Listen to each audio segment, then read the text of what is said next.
Good evening and good morning, wherever you are in the world right now. My name is Petra Kaars-Wiele. I'm an independent consultant, and I have worked for more than 36 years in the IVD industry. And I am very happy, to present today the IMDRF role in promoting collaboration and regulations. The IMDrf stands for International Medical Device Regulators Forum. It has been created in February 2011. That was after GHTF, the Global Harmonization Task Force, has ended their work. It's a forum of voluntary medical device regulators from around the world and who have come together to build on a strong foundational work of GHTF and to accelerate international medical device regulatory harmonization and convergence.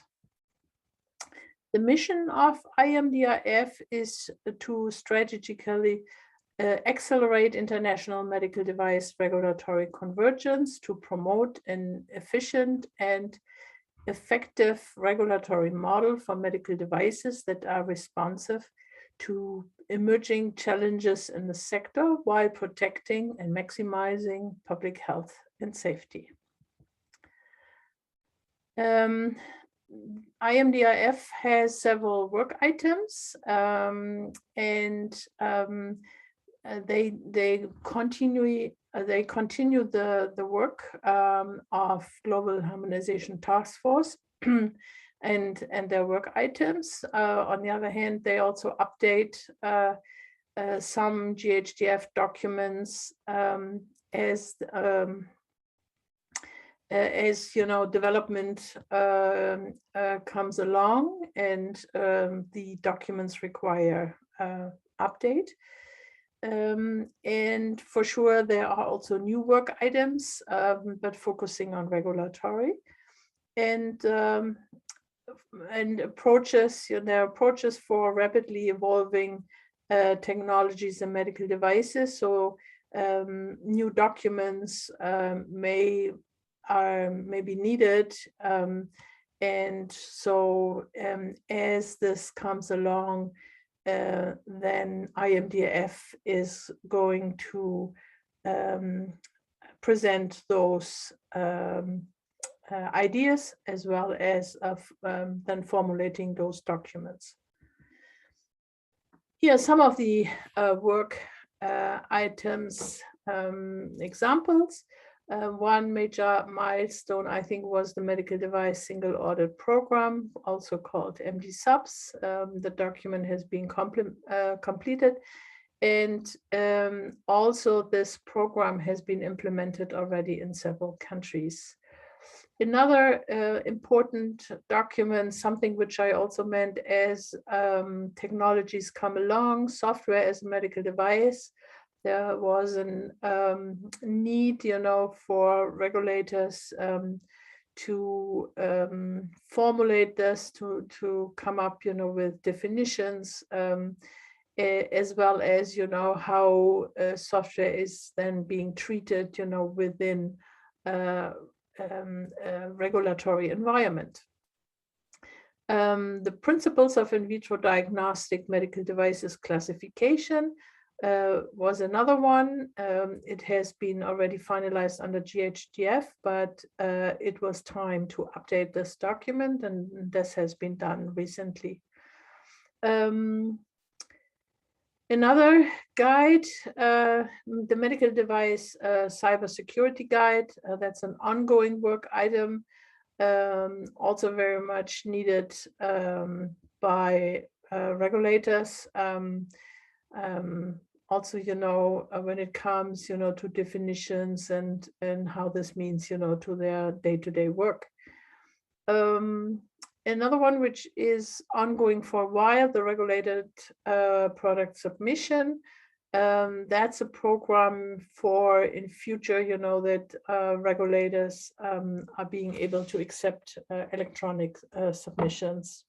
has also been implemented already in several countries, but there is a need, for more detail. Yeah, when it comes to products standardization, this is something, we are in this conference, are concentrating on. We see that only few countries have implemented requirements for product performance standardization. And the EU, for example, has implemented CTS, Common Technical Specifications, for high-risk IVD medical devices. And they will extend also the technical specifications under the IVDR, the In Vitro Diagnostic Medical Device Regulations, which will come finally into force on May 26 and 2022. And this will be then for more products in future. China and USA, for example, and they have dedicated requirements for certain products and product groups, but not necessarily across the board. But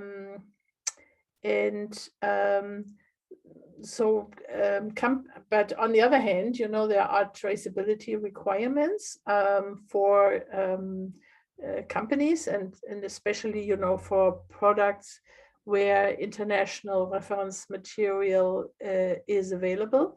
And if an absence of such a reference material, then also national reference material may be used. And that also, is being covered in the IMDrf document N47, section 7.2.2, traceability. So that's being part of the essential requirement checklist. And that has been also being implemented for several jurisdictions. But anyhow, the focus of IMDrf is on regulations and the processes, the outcome or guidances, which